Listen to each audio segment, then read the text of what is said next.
Alright, here we are in Dad's Chinook. It's a 92, I think, Ford chassis Chinook custom van, RV Class B. It's got a 7.3 diesel, IDIs, and the reason why we're having this discussion today is about oil pressure. Oil pressure's over there, and first thing you need to know about these IDIs is, he's got a dead battery. He's going to be so happy.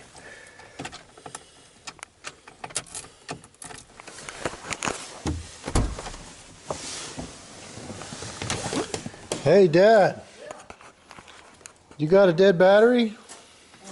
Is it? Okay, that's cool. I guess I know that I gotta replace that other dang battery. No kidding. Okay, well, let me grab a battery charger. Oh boy, isn't that special? Uh-huh.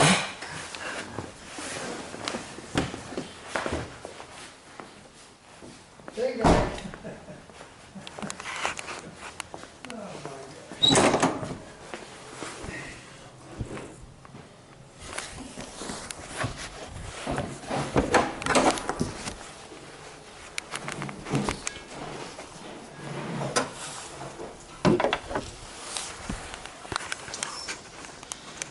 Lights come on or anything at all?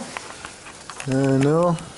Found the parts guy and said, yep, we get that out of Portland for you.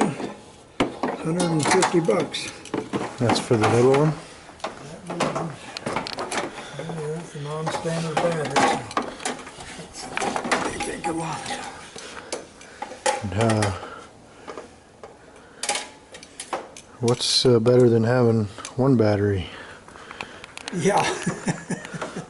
Well, that's just as a good question. I'm wondering about abandoning that one. Not even replacing it. And how come they use two? Extra, it's a diesel. You know, they take more batteries to start them than gas ones, so they think they have to have more. That's probably true. Can you reach a plug from there, or do you need a cord? And I just happen to have a cord down here too. Oh, hey. It's like you were ready for this. Just to let you know what I'm doing, huh? So when you're charging this, you're charging the big battery, not the little one? Yeah, you charge them both. It's making a buzzing sound. Okay, I don't have my glasses, so we need to make a selection. What I need to do is, You're on 2 amp. I'm going to go to we want to go full amp. 500 amp. Yeah, we can go to full spot. 100 amp. Wow, that makes a good buzz sound. Yeah. Let's make some noises, huh? Yeah. Yeah, that battery was working fine. I put water in it just the other day, that one. That must have been enough to kill it. Got it all wet. Yeah. Something like that. Taking those cables off that other one. Oh, We got a funny sound. It just barely works, huh? not very good, is it? Nope. Yeah, we're not ready yet. Doesn't sound very good, does it?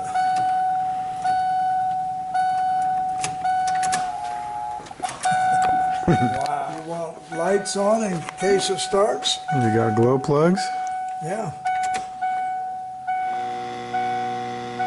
Well, that's making that guy hum, isn't it? That the battery charger? No, that's your radio. Oh, radio? No, it's coming out of the Oh, it speaker. is a radio. Well, let's see what happens, should we? Sure. You want the lights on? Yeah. You may not have any lights. No. Nope, nowhere near ready.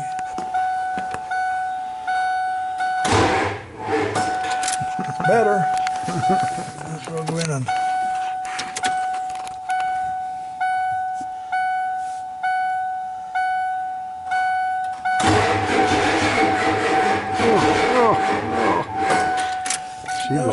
trying. All right, here we go. Full plugs. So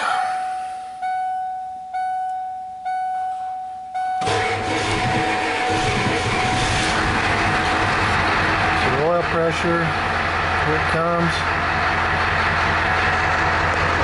I always joke about Dad. It says oil pressure goes between R and M for normal. Is that the normal oil pressure between R and M? Yes. And how do you feel about that? Oh, really good. I feel better about that one now. So let's go look down here. So that between R and M means about 32,468, 38 psi. That's about what it runs when it's cold. Oh yeah, we're going to rev it up a little bit. It'll go up a lot faster now when you bring it up a little.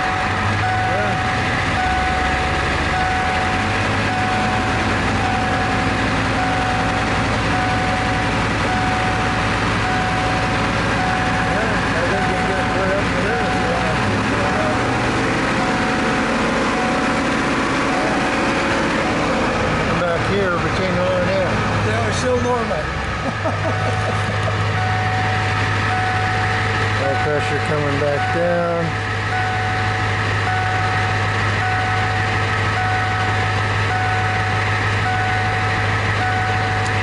Engine warming up a little bit, oil starting to heat up, oil pressure starts dropping. We're between the high side of the R.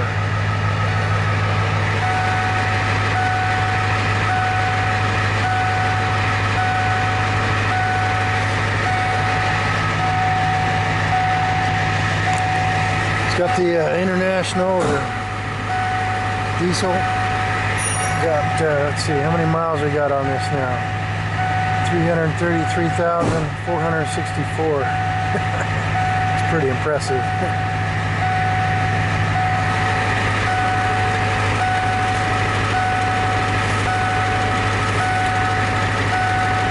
All right, so tell me the symptoms then. So you were worried about, you put the gauge on here because sometimes you'd start it. Oh yeah, well when we'd be running, they'd be down in the O. Driving, it'd be down to the O on the regular gauge. Yeah. Was it making different sounds? No. Just the gauge was making it nervous. Oh yeah. Really nervous. Of course, it's got a lot of miles on it, so I'm wondering if it's good or not. Oh yeah, I've got parts to show you what I was prepared to do. But you learned that the oil pressure is truly normal for these diesels. Yeah, well, you know, when it gets hot, it runs 30 pounds. When it idles down, it's down to around 20. So, oh, 20? Oh, I thought it was less than that. No, it's right at 20. So you got good oil pressure. I know. Sometimes I would rather not have this here, you know. I'd like to be 40, you know, but this is a high volume, low pressure system, what I think it is. So I remember you saying one time you started up, you do cold starts and it'd rattle pretty hard or something, yeah. And that was one of your reasons for getting interested in oil pressure, if the gauge was right or whatever, right? Well, here's what I've learned about that too. They recommend 30 weight oil for this. You know, and 1040 straight 30. Okay, you know, but I found out when I went to 30 weight oil and stayed with it, that problem went away. Oh, really? So I think what was happening was it was bleeding out of the hydraulic lifters, I guess, and when it started up, boy, they thump, thump, thump until it built up oil pressure, and then it stopped. Would it shake? No. Just, boy, it was just loud? Oh, gosh, awful noise. It was alarming, but since I've stayed with 30 weight oil, it doesn't do that anymore. Never had that happen since. So. You're running Dello? Yeah. Dello 400? 30 weight, okay. Yeah. So how's the oil pressure now? It's 31, and that's idle. So, you know, our temperature's up to, well, it isn't even up to normal yet, whatever that is. So if I go ahead and bring that up, it's 40 right now when I, you know, bring it up to that RPM. The gauge, the factory gauge move at all? No. Between the high side of the R? No, right in the middle of the R and the M, so it's completely normal. Yeah, it's normal. Okay. So do you want to go warm it up some more? I guess. Just want to see when you get down to the 20 psi or whatever, what the regular gauge says. Yeah, it's going to say normal. Okay on your side? Yep.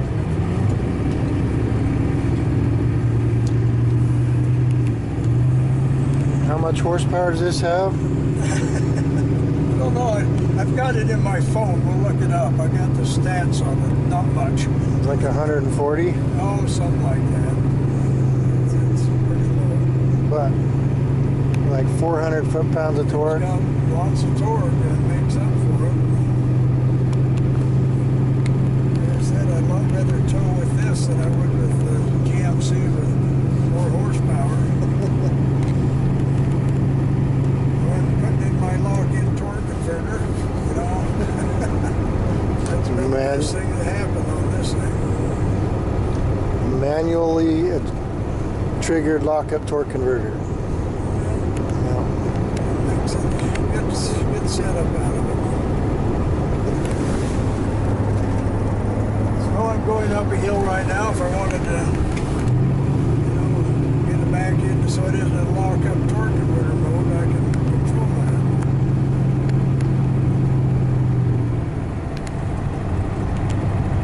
Our temperature is getting up into the O on it, so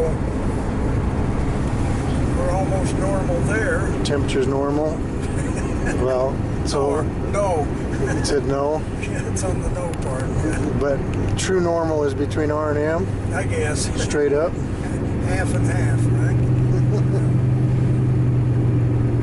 Took me a long time to find a 0 to 60 oil pressure gauge. That's a very uncommon thing. Have a 0 to 80, it'd be half or less than half, right? That would bother Yeah, that would bother you? Yeah. And come up with a 0 to 60.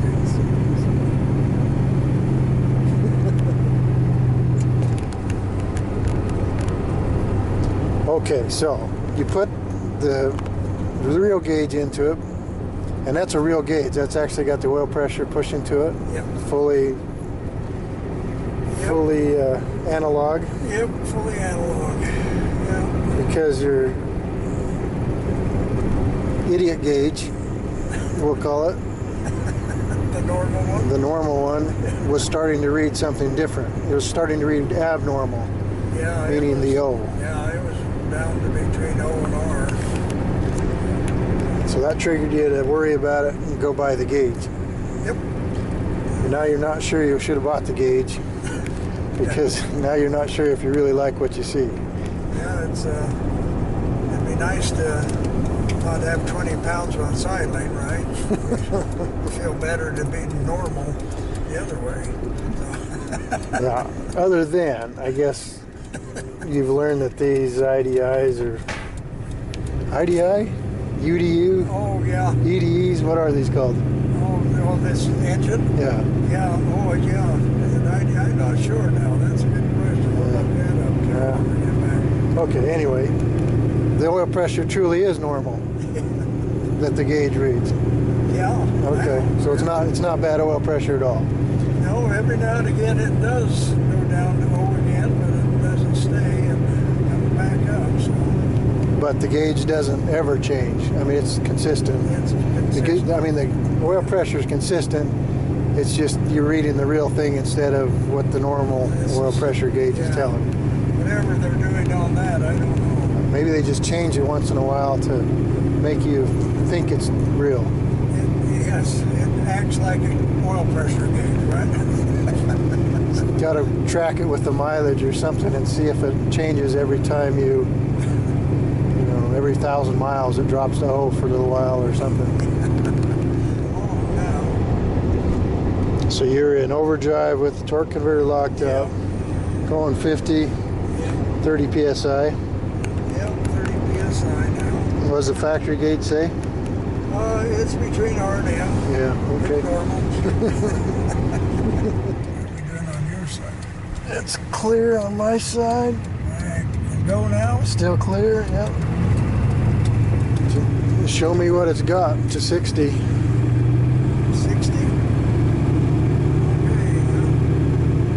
Okay, Got it punched. you want to see it at 60? Not there yet, so Oh. you're left. I thought it was 0. You're doing a 0 to 60. I was seeing how fast it was. Yeah, watching black out the sun.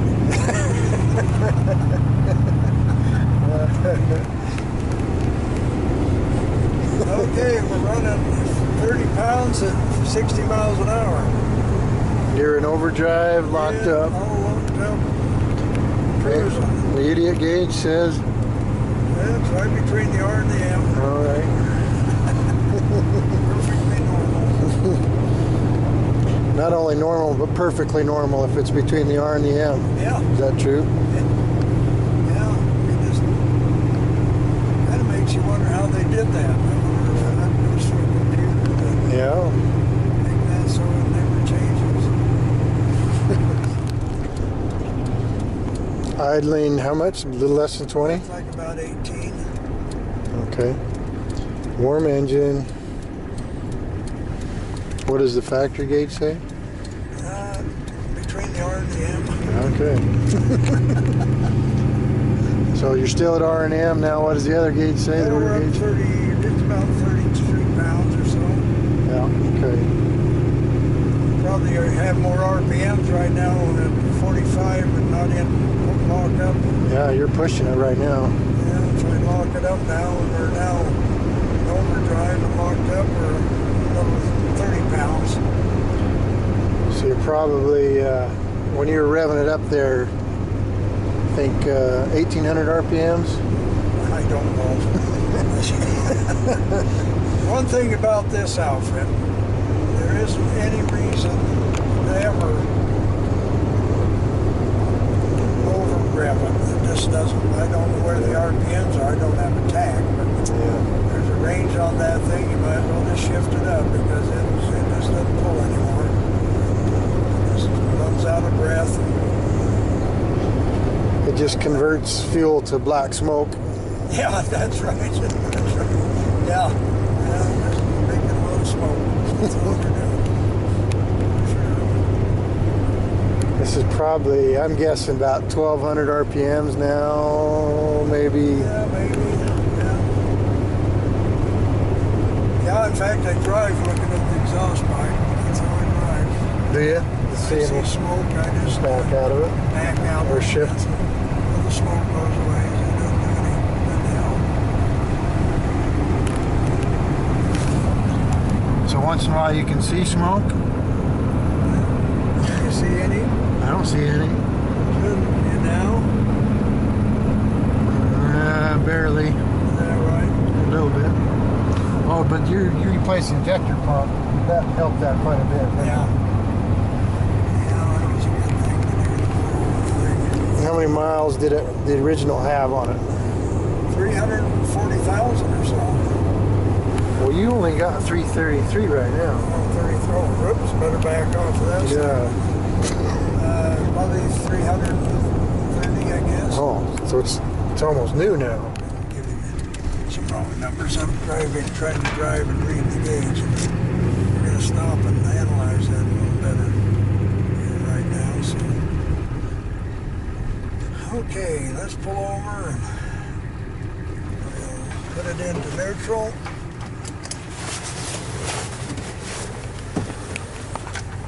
Okay, yeah, we're down to about 18 pounds. 18 psi or less. The idiot gauge says on him. Yeah, Okay. perfectly normal. Yep. And now we're back up to 30 and it hasn't moved at all.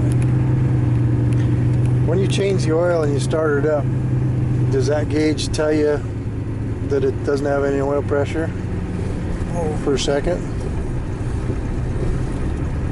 I don't know. I don't know that I've ever noticed. You never watch your oil pressure gauge when you start it up after you change the oil? Well, I don't know how to answer no.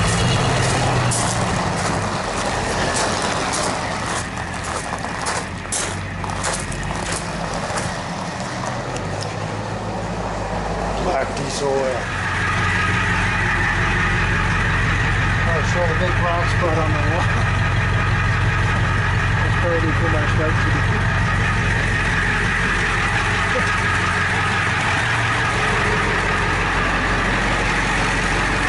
There's the Chinook. Oh. Okay, one more last time. Yeah, let me look here. Let me, So R&M. Okay. and then you should have a, oh, there we go. Yeah, so about 18 psi. Yep. So if I put this into gear, that'll drop down a little more. Yep. Oh, it's loading it up. Yeah. 17 psi. Yeah. Bouncing. Yeah. Yeah. And actually, well, that's still the same, right? Yep. Yeah.